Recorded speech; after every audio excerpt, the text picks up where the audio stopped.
thing about the logical process is the understanding that mechanical repetition leads to perfection. The only thing is that the perfection is not something you ever actually get. You just get better, hopefully.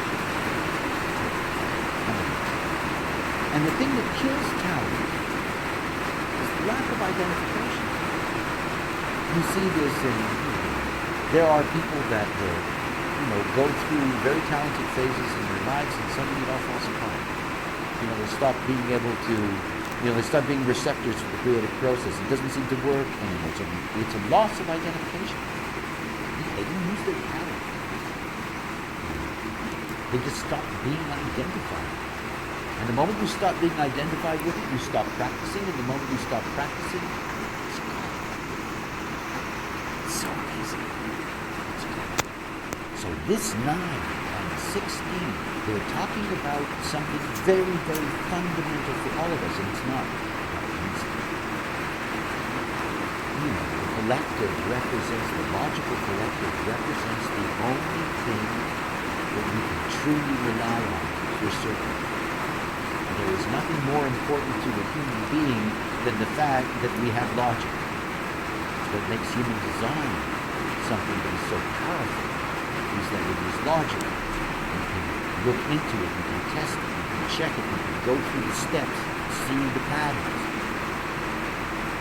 And you see, this focus on the detail, this focus on the patterns, this also leads to an identification with correct being. To be identified with who you are rather than being identified with who you are not. Being identified with what is fixed in you, because that's what's worthy of your identification. Most human beings identify with what they're not. What they're not. They're caught in that co-attraction business. But if you know the details, you can cut through that. Because the details will show you over and over and over again. It's really. So you look out through the night, and you look out into the world, and you see that there is this capacity in humanity to be focused. But you also see that if you don't look after the little things, it all falls apart. This wonderful line, the 9-3. Oh, I love this line. The straw that breaks the camel's back. The overlooked minor element that predetermines failure. And you can't get a stronger line. But it's not so much about what that affliction means to an individual. My eldest son has this line. It simply means that he always forgets what he's supposed to do. It's very convenient to have the 9-3.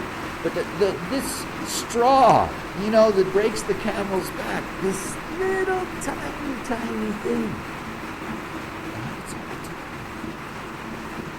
If you don't have all the details, you don't see the truth. You can't. The truth is relative, obviously. But whatever the relative truth of the pattern is, you need to have all the details. You need to have all the basic information. It's like me when I look at the school of the children. There's something missing. Nobody teaches them how to live in the world. Nobody teaches our children how to live in the world. Nobody says to our children, finding out about who you are is more important than learning how to count.